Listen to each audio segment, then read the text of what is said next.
আদিরা মেসেজ টোনের শব্দে ঝাপসা নজরে মেসেজটা দেখল।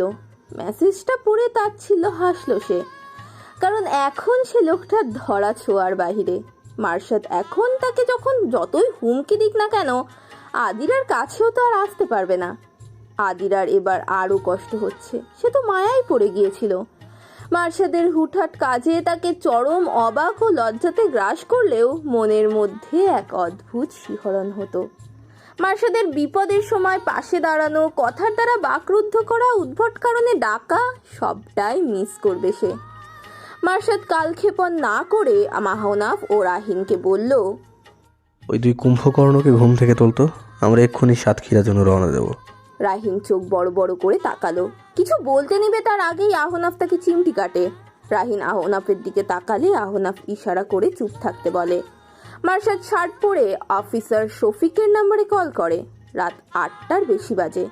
অফিসার শফিক ফোন রিসিভ করে সালাম দিয়ে বললেন, হ্যাঁ মার্শাদ বলো। মার্শাদ বলে, ভাই, আপনার অফিসিয়াল গাড়িটা আবারও দেওয়া যাবে? সাতক্ষীরা যাওয়া লাগতো, খুব আর্জেন্ট, জীবন মরণ প্রশ্ন।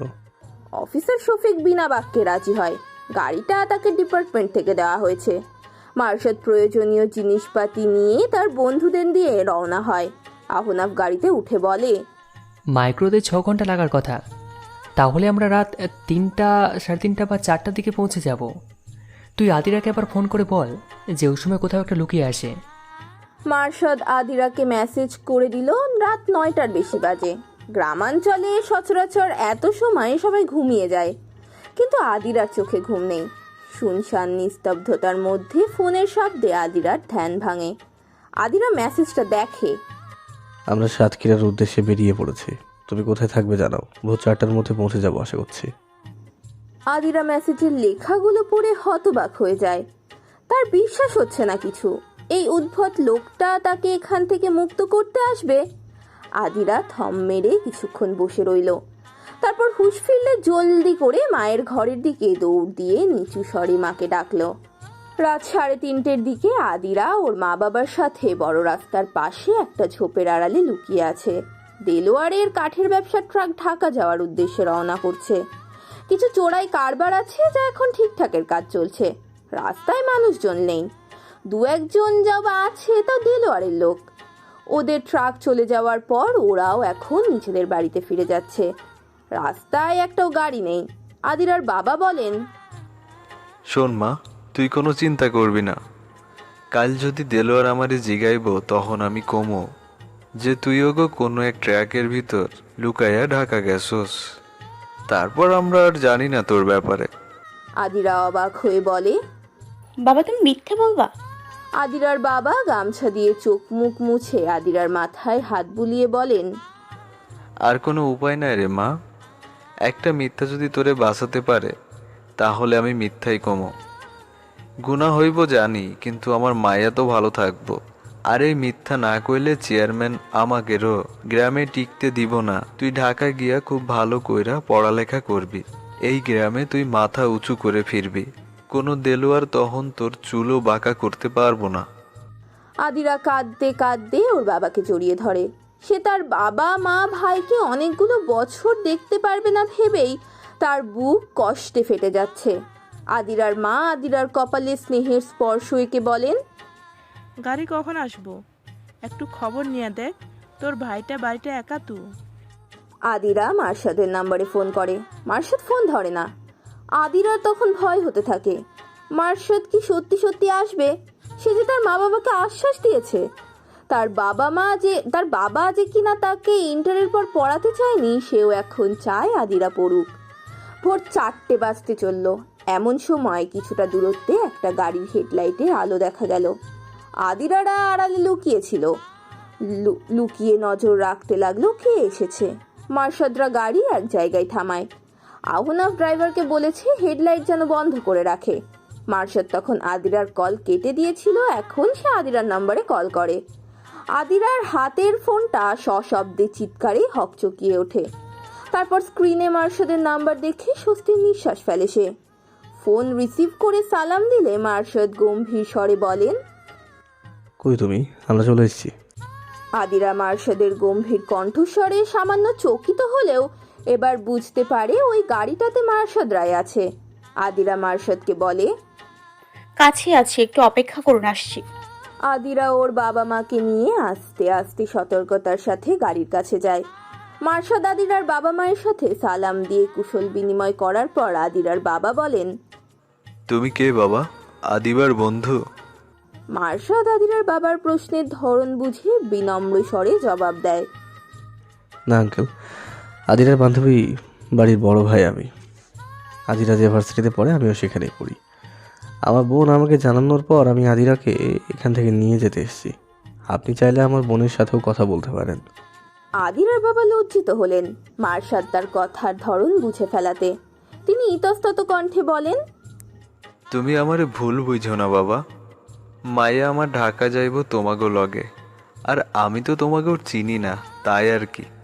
আহনাফ মার্শাদের পাশে দাঁড়িয়ে হাসি মুখে বলে, সমস্যা নেই আঙ্কেল, আদির আমার ছোট বোনের মতো, ওর কোনো ক্ষতি হতে দেবো না আমি। আপনি নিশ্চিন্তে থাকুন। আদিরার বাবা মা দুজনেই ভরসা পেলেন। আহনাফ আদিরাকে উদ্দেশ্য করে বলে, আদিরা, তুমি সিম কার্ডটা এখানে রেখে যাও, ঢাকা গিয়ে নতুন সিম কার্ড কিনে নিও। ডেলিভার লোক লাগিয়ে তোমার খোঁজ পেলেও পেতে পারো। আঙ্কেলটিকে জিজ্ঞাসা করলে বা ফোন সার্চ করে যেন বিশেষ লাভ না হয়। আদিরা তাই করে। সময় স্বল্পতার কারণে আদিরা অতি দ্রুত তার বাবা মায়ের কাছ থেকে অশ্রুসিক্ত বিদায় নিয়ে গাড়িতে উঠে বসে। মার্শাদ আদিরার বাবার কাছে এসে দাঁড়ায়। তারপর পকেট থেকে 2 লাখ টাকার 4টা বান্ডিল বের করে আদিরার বাবার হাতে দিয়ে বলে, কিছু মনে করবেন না আঙ্কেল, এই টাকাগুলো দিয়ে নিজেকে ঋণ মুক্ত করবেন। আদিরাকে জানাবেন না এর ব্যাপারে। আদিরার বাবা মার্শাদের হাত ছাড়িয়ে নিয়ে দুপা পিছিয়ে যান।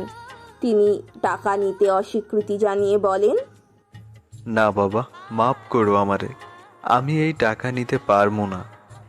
এক ঋণ মিটাইতে গিয়ে আর এক ঋণ হইব। তাছাড়া তুমি আমার মায়ারে উদ্ধার কইরা এমনিও আমারে ঋণই করছো। মার্শাদ মুচকি হেসে বলে, আমি এক বাবাকে দিচ্ছি, যিনি তার মেয়েকে বাঁচাতে অসহায় ছিল, আর মেয়েকেও বাঁচিয়ে নিয়েছি। আপনি এটাকে ধার হিসেবে নেন। তাহলে কোনোদিন যদি এর থেকে বহু মূল্যবান কিছু চেয়ে বসি তাহলে সেটা আমাকে দিয়েন। আর টাকাটা আমার মৃত মায়ের ও আপিলের, আমার নিজের না। আমার মায়ের এক সন্তান নরপশুদের হাত থেকে টাকা থাকা সত্ত্বেও বাঁচতে পারেনি। দয়া করে রাখবেন এটা। আদিরার বাবা ইতস্তত করছেন। মার্শাদ তা দেখে বলে, বেশি ভাববেন না, আমি আপনার মেয়ে দেনমোহর দিলাম। আদিরার বাবা মা চমকে তাকালেন। দেনমোহর তো বিয়ের সময় দেয়, তারা তো মেয়ের বিয়ে দেননি। মার্শাদ হেয়ালি করে বলে, বিশ্বাস রাখতে পারেন, আমি আপনার বিশ্বাস ভাঙবো না। সামনে যদি কোনো খারাপ পরিস্থিতি আসে তাহলে আমি আপনার মেয়েকে বিয়ে করে নেব। আপনাদের অনুমতি চাই, মেয়ে দেনমোহর হিসেবে রাখুন। এরপর আপনার মেয়ের সাথে বুঝে নেবেন। এখন আমার সময় কম, ফজরের আজান হবে কিছুক্ষণের মধ্যেই, তার আগেই চলে যেতে হবে। মার্শাদ টাকাগুলো জোর করে আদিরার বাবার হাতে দিয়ে চলে যায়। আদিরার বাবা অবাক হয়ে মার্শাদের যাওয়ার পানে তাকিয়ে আছে। আধার কেটে নতুন প্রারম্ভ। আসরের পর প্রকৃতিতে এক পশলা ভারী বর্ষণ হলো। কৃষ্ণ মেঘের ঘন ঘটা বিশাল অন্তরিক্ষে। কৃষ্ণচূড়া ও রাধাচূড়ার ডাল ভেঙে পড়ে আছে রাস্তাঘাটে। কেউ হয়তো কৃষ্ণচূড়া তার প্রেয়সীর হাতে মুঠো ভর্তি করতে চেয়েছিল। আদিরারা এখন ঢাকা এসে পৌঁছালো। আসার পথে যাত্রা বিরতির জন্য দেরি হয়েছে তাদের। পুরো পথে মার্শাদ আদিরার সাথে একটা শব্দ বিনিময়ও করেনি।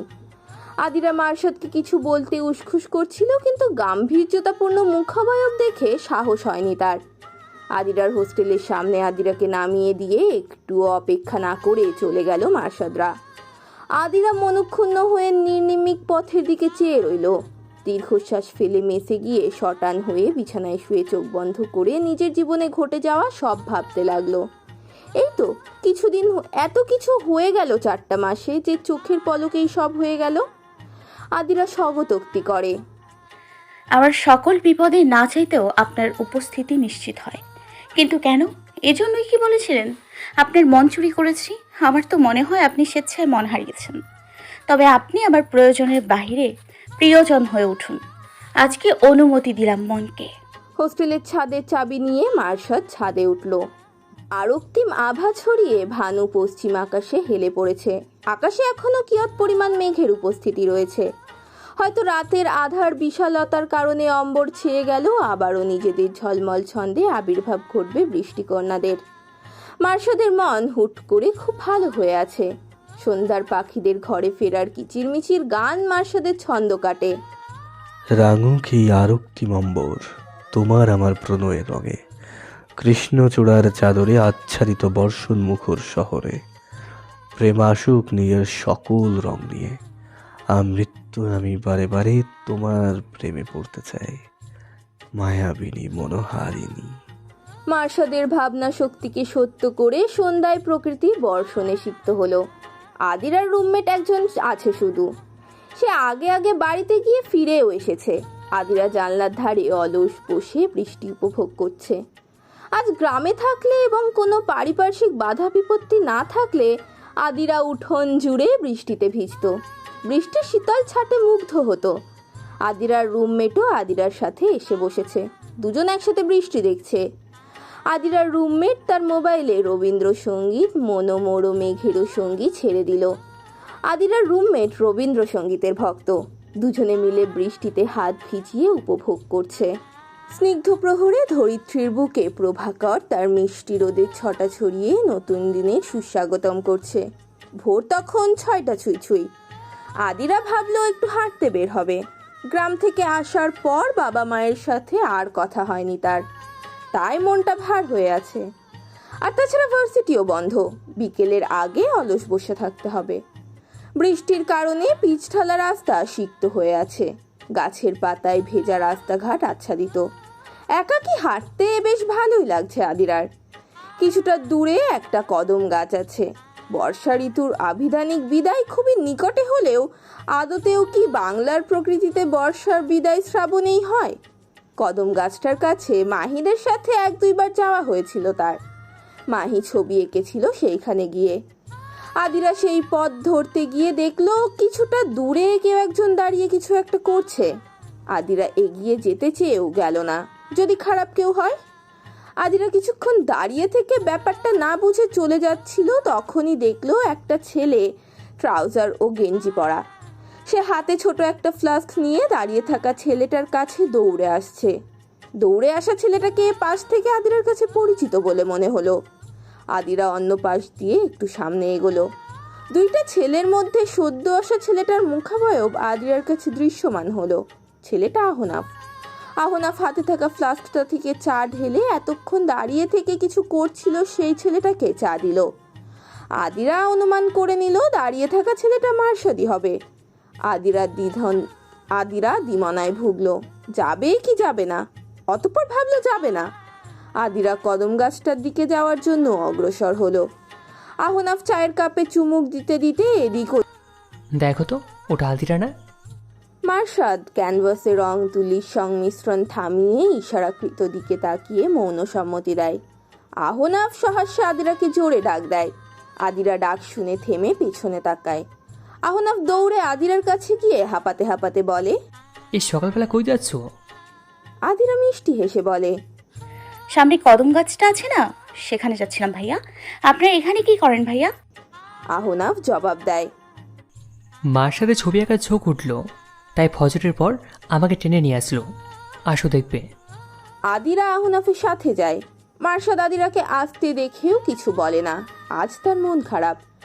আদিরা আহনাফের সাথে সেখানে গিয়ে দেখে মার্শাদ চিত্র আঁকছে, যেখানে একটা মেয়ে বিশাল খোলা অন্তরিক্ষের নিচে কোনো পাহাড় বা টিলার উপরে খোলা চুলে নীল শাড়িতে 2 হাত প্রসারিত করে দাঁড়িয়ে আছে। শাড়ির আঁচল ও চুলগুলো বাতাসে ঢেউ খেলে যাচ্ছে। অদূরে বড় বড় সবুজ পাহাড়ের মতো কিছু আবছা দেখা যাচ্ছে। নীল আকাশে সাদা মেঘের ছড়াছড়ি। আদিরা মুগ্ধ হয়ে চিত্রটা দেখে। এত সুন্দর জীবন্ত চিত্র যা ভাষায় ব্যক্ত করা যায় না। মুগ্ধ চিত্রে চিত্রটার দিকে এক মনে নজরবন্দি করছে আদিরা। মার্শাদ ঈষৎ ঘাড় ঘুরিয়ে আদিরার সম্মোহিত দৃষ্টি দেখে হালকা হাসলো। তারপর আবার রং তুলিতে চিত্রটার আরও রূপ দিতে লাগলো। আহনাফও চিত্রটার দিকে মুগ্ধ নয়নে চেয়ে আছে। আদিরা চোখ মুখে স্নিগ্ধতা প্রকাশ করে বলল,